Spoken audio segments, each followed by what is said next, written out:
Hi, this is Tony with Pig Brig, one of the co-founders.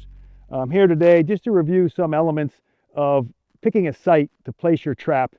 And you could purchase our trap system at pigbrig.com. So this is a standard T-post setup.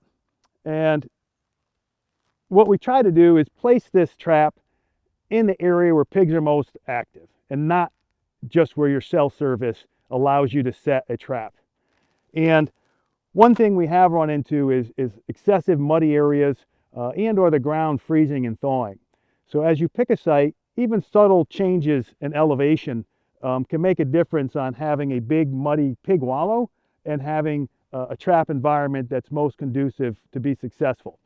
We have integrated the Curlex product. It's an erosion control material that helps buffer the mud from what we call the skirt of the trap to ensure that that netting is not getting stuck in the deep mud that you may encounter if you pick a site that is in a low-lying area.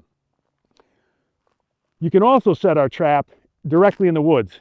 You don't need T-posts. You can engage trees in a circumference and the trap is just as effective as if you use a T-post setup system. Make sure that as you bait your trap, you get your pigs acclimated by baiting on the perimeter to a foreign object in the landscape.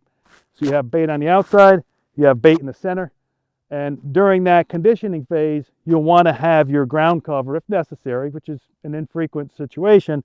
You want your Curlex on the ground so the pigs acclimate to that as you start the baiting process. Good luck with your trapping, and we'd like to hear your stories.